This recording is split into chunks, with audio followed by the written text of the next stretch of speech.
resources behind his kid.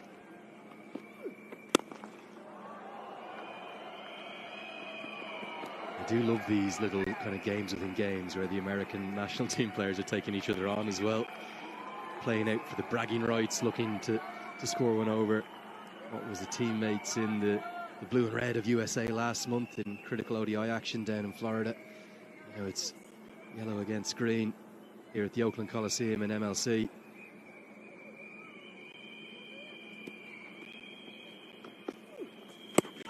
Oh, so nearly. Kisses the top of the off stump. Good finish from Harmeet Singh. It's 66 for 2. Blessed with the weather, haven't we, throughout this trip? I know it's starting to get warmer. I know you've been a bit chilly at points, Nat. Blessed? It's been cold. Now, I did not specifically request this. I know you're going to pretend I did. Don't believe you. I promise you I didn't. But didn't we see one of the great T20s of all time today? And I know we've got fans who are watching on in Nepal because they can enjoy the action on Star Geo back there. How good a game was this? I don't know if you were there at the breakfast this morning. No, I saw your Instagram post. I was watching it, then I said, Gilly, come on, have a look. You shared it on all platforms. Oh, you're following me everywhere, I'll take that. Then Danny Morrison got involved. Then I said to our producer, Maud, come and have a look. We've got 3 super overs, not just 2. First time in history. Sadly, the cardiac kids, as they're fondly known, in Nepal came out on the losing side. But again, it's been talk of the cricketing world. Great to see.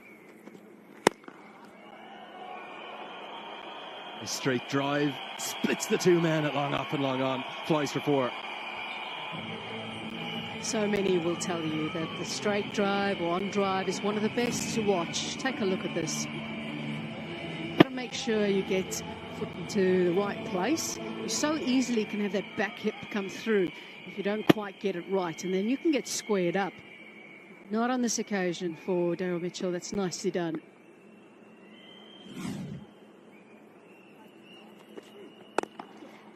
You realise after telling everybody that called everyone in to watch this game that no one now believes you that you didn't ask them to put that graphic up. You really just stitched yourself up. I promise you I have been stitched up, though. It's not me. Or maybe I have stitched myself up, who knows. I'll take the team downstairs. I suspect our statistician might have had something to do with it. It's the first time ever, though, there's been 3 super overs in any kind of a match. That's a T20 series up in Scotland. Associate game, stronger than ever at the moment. It's great to see, really heartening for the likes of USA and Scotland and Nepal. Remember, we've got a 20-team World Cup to look forward to again in February, don't we? USA already there.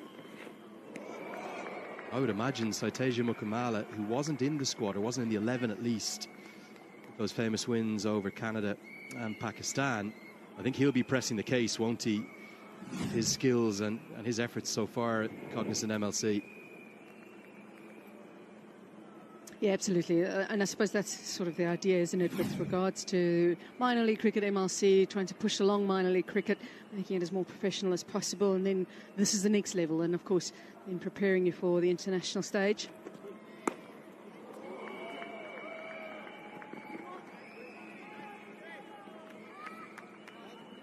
Good pace from Jesse Singh, getting up to 135 kilometres an hour. Really, really good wheels. Just wondering, a few tactical changes for the Orcas today, in that there's only one set of bowlers bowled back-to-back overs. They generally have been just 1 over spells. And I wonder if that's a deliberate sort of change that the coaching staff has chatted about. Manav Patel, bowling coach. Matthew Mott would have been involved in that chat. And, of course, Heinrich Klaasen himself would have been involved in that chat as well. I just wonder if it's sort of a deliberate tactic that they feel that's the best way to unsettle the batters, or if that's Heinrich Klaasen on field thinking this is the best thing to do today. So if it's just a gut instinct that he is possibly going with. It did feel a little chaotic in their first game. They came in and played the second game of the double headers. It's not a lot of time out in the middle, not a lot of chance to sort of get yourself orientated with the ground when you haven't played here. They seem a little bit calmer today. They came in nice and early for their warm-up too. So blessed with spin bowling options. Didn't even mention Stephen Taylor, who regularly bowls for the national team too. 11 bowled, 74 for 2. You look at that USA team that did so well at the T20 World Cup last year. Now, would you expect Mukamala to press his case for that selection next time? Haven't seen Corey Anderson since that squad 2 years ago, really. Well, the incredible thing is how he made that T20 International 100 against Oman. That was just before the domestic draft, wasn't it? And so early on, was branded as an ODI player initially, but he's worked on his T20 game.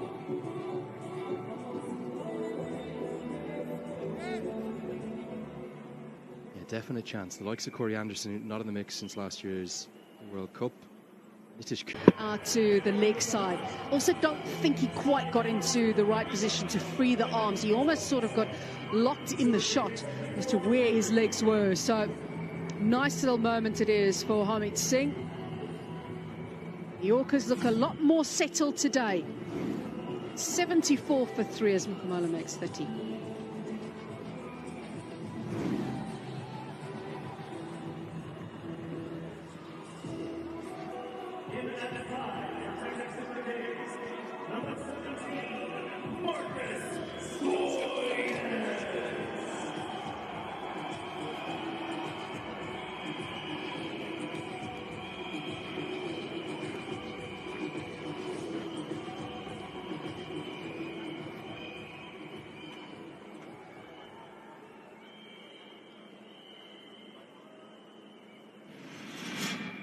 Here comes the man mountain that is Marcus Stoinis.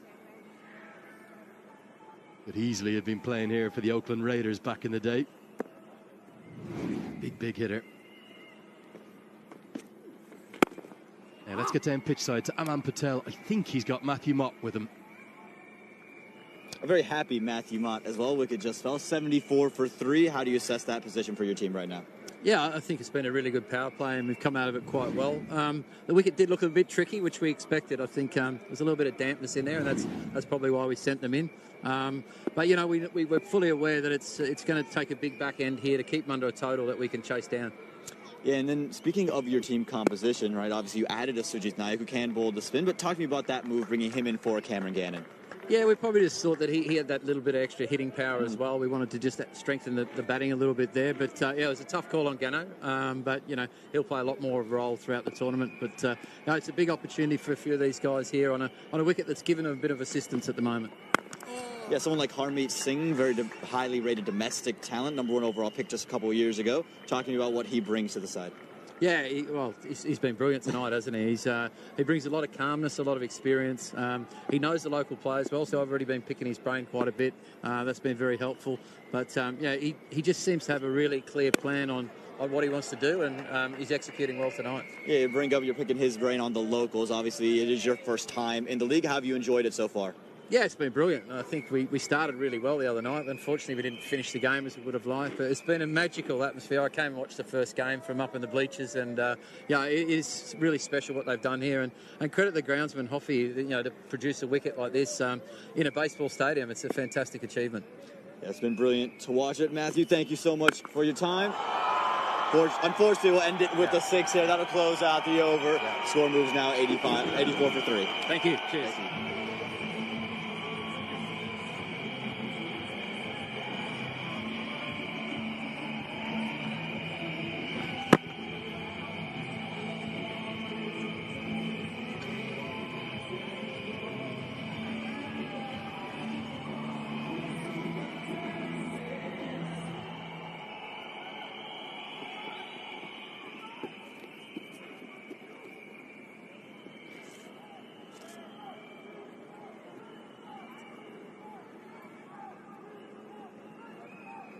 .84 for 3.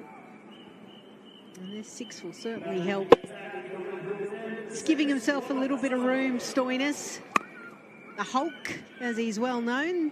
An NTT6, 266 feet, 81 metres for everyone else.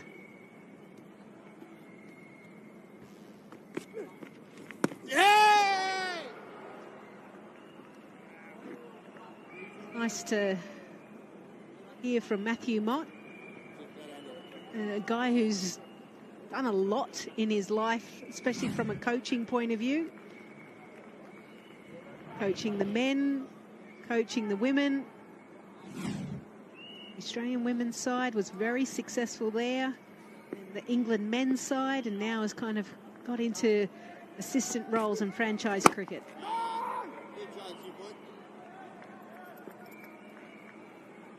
It's great to have my son back, Nikhil. Hey, Lisa. Long time no see. They like keeping us together, don't they? Shouldn't really call my mum by her first name. All right, we're close.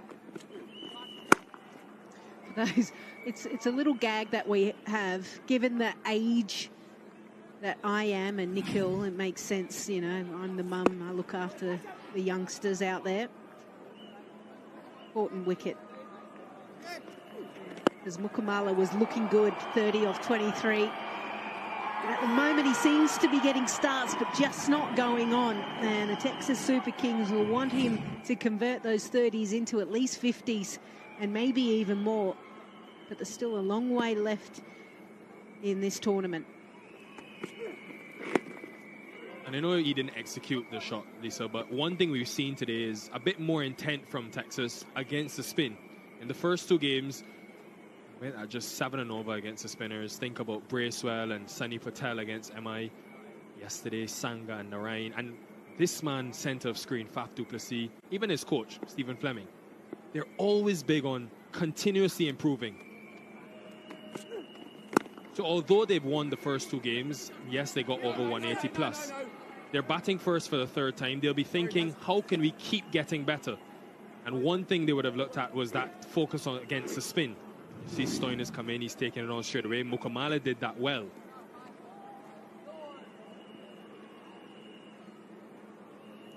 I asked Faf at the toss, I said, what are you wanting to achieve? Because the two games have been pretty good. Basically, you've got to keep doing the basics right. There's that intent against spin again. Welcome to the MLC, Marcus Stoinis. 93 for 3.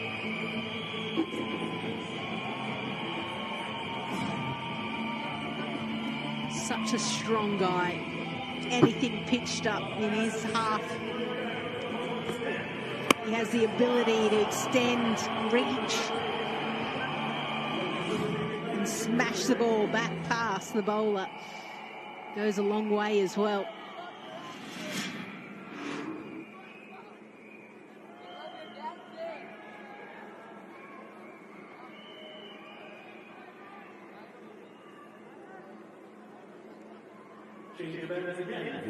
The spinners have won at 58 for 58 runs, just a 1 wicket.